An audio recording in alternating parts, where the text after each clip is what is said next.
Assalamualaikum warahmatullahi wabarakatuh. Alhamdulillah. Alhamdulillahillazi nahmaduhu wa nasta'inuhu wa nastaghfiruh wa na'udzu billahi min syururi anfusina wa min sayyiati a'malina. Man yahdihillahu fala mudhillalah wa man yudlil fala hadiyalah. Asyhadu an la ilaha illallah wa ashhadu anna Muhammadan abduhu wa rasuluh. Allahumma salli ala Muhammad wa ala ali Muhammad. Rabbi shrah li sadri wa yassir li amr wahlul 'uqdatan min lisani yafqahu qawli. Tuan-tuan yang hormati sekalian, insyaallah pagi ini kita sambung lagi ayat yang kita baca, iaitu ayat yang ke-229. A'udzu billahi syami'il alim minasyaitonir rajim. Bismillahirrahmanirrahim.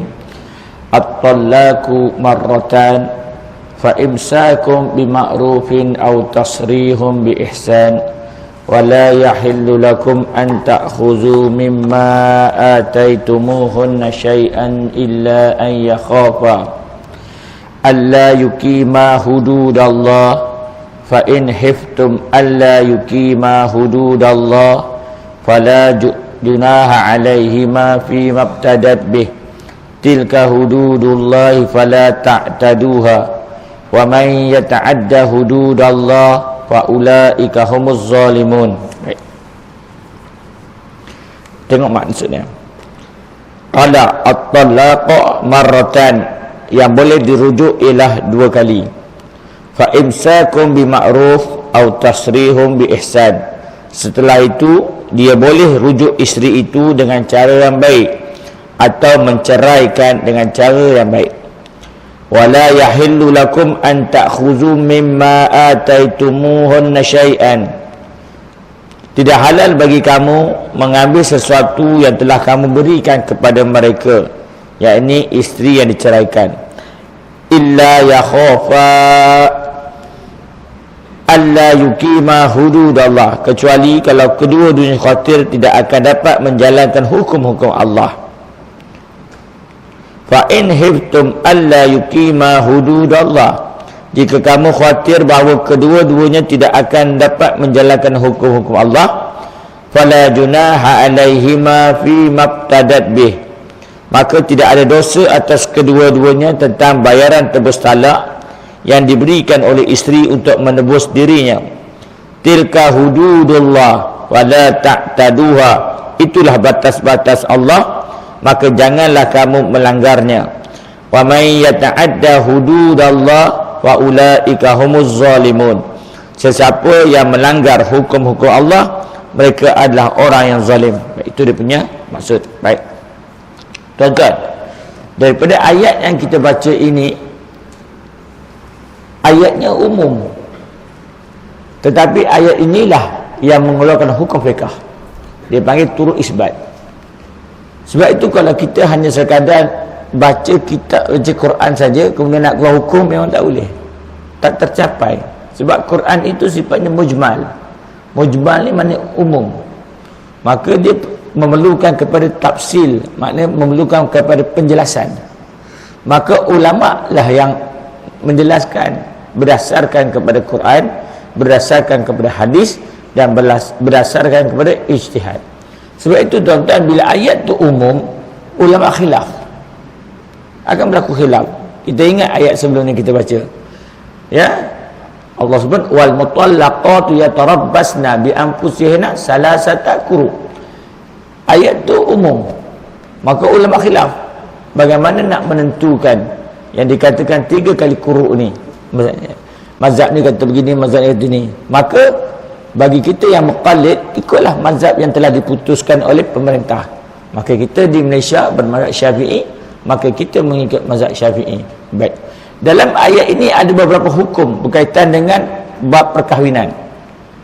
Antaranya ialah nak cerita tentang cerai, nak cerita tentang rujuk, cerita tentang mas kahwin, dan cerita tentang tebus talak dalam satu ayat. Ayat 229. Tetapi kalau kita buka dalam kitab fiqh, dia akan ceritalah bab talak, talak je. Kemudian bab rujuk, rujuk je. Dalam bab mas kahwin je. Dalam bab tebus talak je. Tapi Dalilnya mana? Ni ya. Sebab itu ya, kita tak boleh, takkan dapat untuk memahami Al-Quran tanpa melihat tafsir, tanpa melihat kitab-kitab fiqh. Ini hanya sebagai garis panduan, dalil untuk mengeluarkan hukum. Baik, ya. Baik, kita sampai kepada ayat yang berbunyi, kita dah baca dah, fa imsakum bima'ruf. Pagi ni kita akan sambung au tasrihum bi ihsan. Maknanya nak cerita talak ini at-talaqu marratan. Talak yang diberi kepada orang suami ialah 2 kali. Maksud 2 kali ni untuk bersama balik dengan isteri dia. Sama ada talak raj'i ataupun talak bain. Melainkan bain kubra je. Kalau talak raj'i, bezanya talak raj'i kalau masih dalam rujuk, masih dalam edah, ia boleh rujuk tanpa nikah semula, tapi 2 kali dia boleh, kali ketiga tak boleh dah. Begitu juga kalau diceraikan secara talak bain. Maksud talak bain, dia tak boleh dirujuk, tetapi habis edahnya dia nikah semula. Dengan nikahnya dengan itu pun 2 kali je, tak boleh lebih daripada 2 kali. Itu kata at-talaqu marratan. Di sini yang saya kata tadi timbul khilaf ulama. Nanti kita akan tengok yang dikatakan marratan ni sekaligus 2 kali ke, kalau lafaz ke, ataupun dia satu-satu. Ini juga yang saya kata tadi ialah perbicaraan dalam fiqh, bukan perbicaraan dalam tafsir. Dia perbicaraan dalam fiqh. Maka setelah bercerai, diberi pilihan kepada kita, fa imsakum bima'ruf, maka diberi kepada kita untuk rujuk dengan cara yang baik. Ini kita dah bincang. Maka yang dikatakan rujuk mesti dalam masa dia edah. Maknanya sebelum habis tempoh edah boleh rujuk, dan rujuk ya dia berbeza dengan nikah semula. Maknanya tidak perlu akad, tidak perlu wali, tidak perlu mas kahwin. Ini berbeza ya, rujuk. Maknanya boleh rujuk, tapi dengan syarat masih lagi 2 kali dan talak raj'i. Au tasrihum bi ihsan, atau menceraikan dengan cara yang baik. Ataupun habis lepaskanlah, terus lepaskan. Ya. Baik, ini pun tujuan Allah Taala, asbabun nuzul ayat ini. Kerana orang Arab masa tu dia ceraikan, elok je nak ambil tanpa edah, dia rujuk balik. Kemudian cerai lagi, elok nak sampai tanpa edah, rujuk balik. Akhirnya ia memudaratkan wanita. Mungkin tujuannya balas dendam, menganiaya. Maka Islam datang memperbetulkan sistem ini, dan ia menghadkan hanya 2 kali saja. Jadi tak boleh main-main dah, ya. Baik. Apa maksud tasrihu bi ihsan? Iaitu jangan rujuk selepas talak kedua, supaya iddah selesai dengan sebaik-baiknya. Setengah mufassirin menyatakan maksudnya ialah menjatuhkan talak berpisah-pisah, tidak 2 atau 3 dengan satu perkataan, supaya peluang berfikir dan keadaan yang tenang lebih luas, dan membantu ke arah rujuk semula selepas talak pertama dan kedua. Maksudnya tuan-tuan, jangan lepaskan terus 2. Aku cerai kamu dengan talak 2, aku cerai kamu dengan talak 3. Yang dikatakan tasrih bi ihsan, cerai satu-satu, kerana ada waktu masa kondusif untuk memikirkan balik, untuk bersama kembali, sama ada melalui rujuk atau nikah semula, sekiranya perceraian itu baru berlaku 1 atau 2 kali. Itu yang dikatakan tasrihu bi ihsan. Juga ulama tafsir dan kitab yang lain mengatakan bahawa yang dikatakan tasrihu bi ihsan ini, ya, bila kita bercerai, jangan bangkitkan isu-isu ketika kita bersama dengan pasangan kita. Contoh, kita cerita keburukan dia. Memang isteri aku tak baik, isteri aku jahat, isteri. Jadi itu yang kata tasrihu bi ihsan. Memang berlaku, tuan-tuan. Saya pernah sekali dulu satu kes berlaku, apabila seorang itu dianggap memang orang terkenal, bukan terkenal lah, memang orang dikenali. Ya, dalam masa di Seleribu memang orang dikenali, masyarakat kenal. Maka dia nak ceraikan isteri, tetapi dia rasa kalau diceraikan isteri mungkin memberi gambaran yang tak baik kepada dia. Orang akan kata, apa ni isteri elok-elok macam tu kamu ceraikan. Itu gambaran kan. Yang tahu sebenarnya apa yang berlaku dalam rumah tangga pasangan ini saja. Maka kerana itu dia berharap agar isteri dia yang minta cerai, bukan dia ceraikan. Maka bila isteri yang minta cerai, maka gambarannya ialah yang jahat itu ialah isteri. Maka bagaimana kaedah yang dibuat? Kaedah yang dibuat ialah dengan cara mensihirkan isteri tadi. Ya, mensihirkan isteri maknanya buat ayat pembenci. Supaya isteri bila tengok suami benci, isteri tengok suami benci, akhirnya isteri minta diceraikan. Maka suami lepaskan. Maka bahkan berlaku di mahkamah, suami mengatakan bahawa aku ceraikan isteri kerana isteri mohon cerai. Tapi tak mohon cerai tebus talak, tapi cerai secara biasa. Yang tahu sihir itu bukan apa, sebab jumpa kertas dalam sarung bantal ayat siam, ya. Bila datang jumpa saya tengok memang ada lah, kan. Dan bila saya tanya dengan suaminya mengaku bahawa memang dia buat, dan tujuannya itulah, ya. Jadi yang ini kata tak kau nak cerai, au tasrihum bi ihsan. Sebab itu juga kita buat kaedah dia kata siasat syariah ni, ya, siapa yang nak bercerai mesti dalam mahkamah. Ada apa? Tasrihu bi ihsan, cerai dengan baik. Dulu kamu ambil isteri dengan cara baik, ya, pergi ke rumah dia, proses ada proses merisik, meminang, nikah, kenduri, maka lepaskan juga dengan cara baik di mahkamah, panggil wali-walinya, warisnya, dan serahkan dengan cara baik. Tasrihu bi ihsan. Ini kaedah Islam. Sebab tuan-tuan kena ingat bahawa perceraian ini bukan satu benda yang tak baik, tetapi kadang-kadang perceraian menjadi wajib sekiranya itulah jalan penyelesaian terbaik daripada berlaku perbalahan dosa sepanjang masa antara pasangan ini. Maka penyelesaiannya ialah ni. Maka ketika sudah bercerai, janganlah ungkit-mengungkit antara kedua pasangan ini. Tasrihu bi ihsan.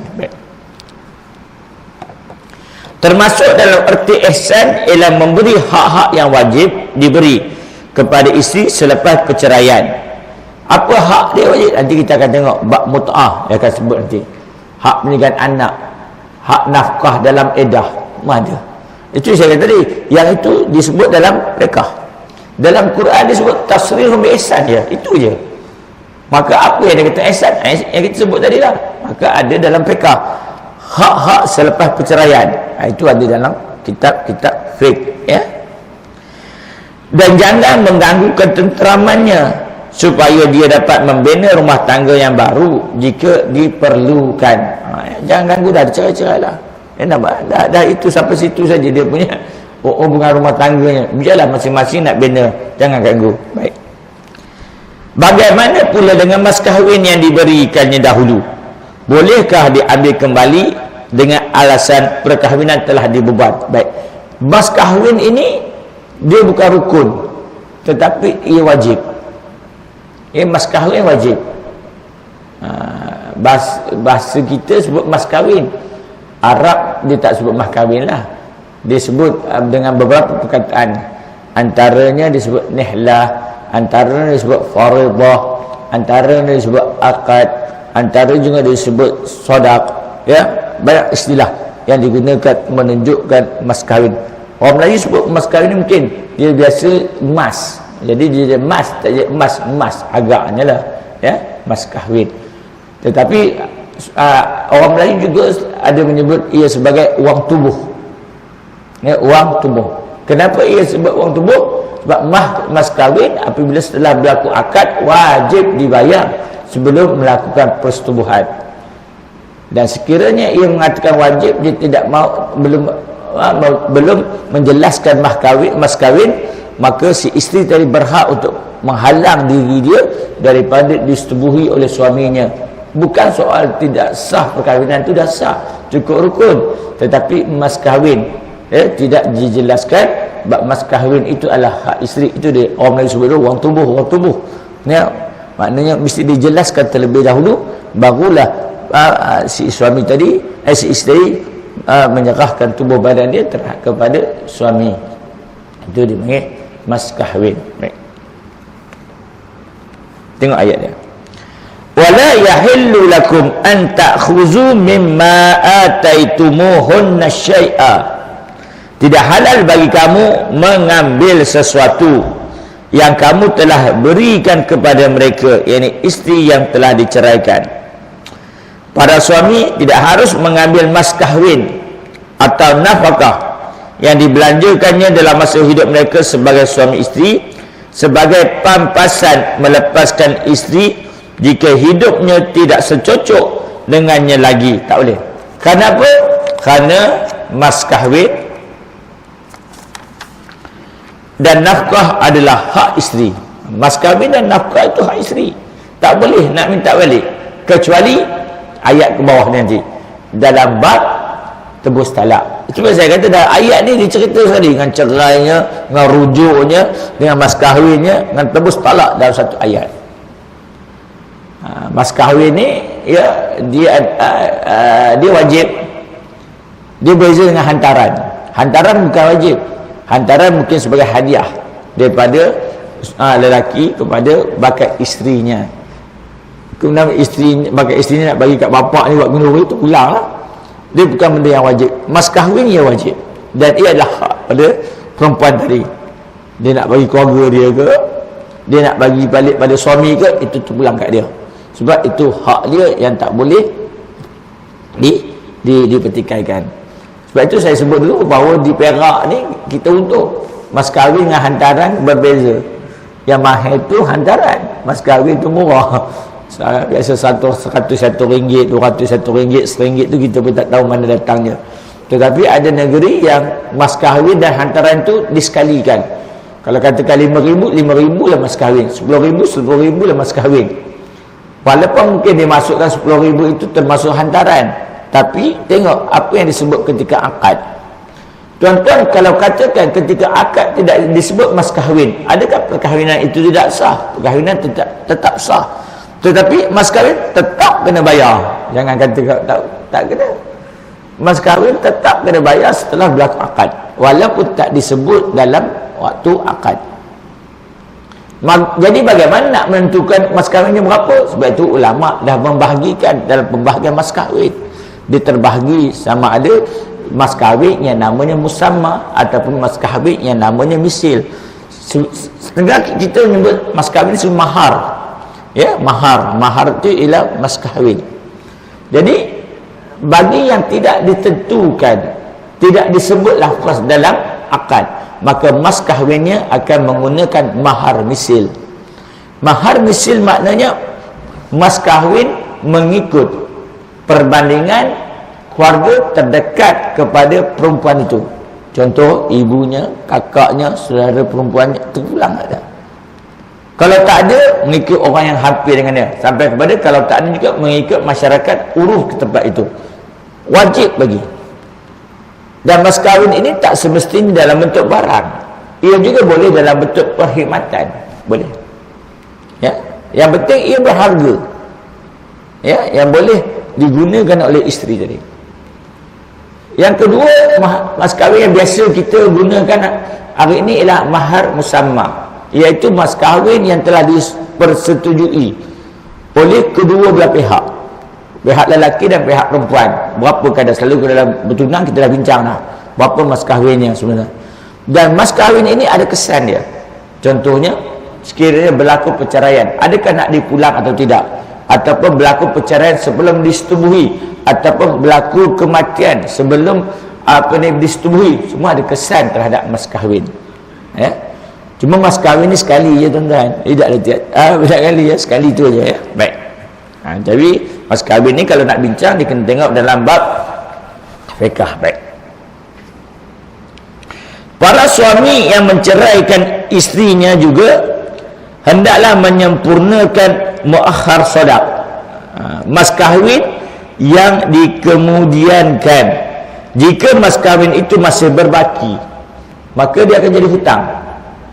Ya, katakan sepatutnya mas kahwinnya 1,000 tapi dia mampu bayar 500, maka 500 tu dia sebagai muakhar sadaq, maknanya hutang yang akan dibayar. Mas kahwin yang kemudian itu misalnya rumah kediaman atau bilik tidur. Mungkin dia kata bahawa mas kahwin dia ialah rumah, tapi rumah ni tak ada hutang. Isteri kata okey, tak ada masalah, boleh bersetubuh dengan isteri. barang-barang ini hendaklah diberi kepada isteri sepenuhnya kerana haknya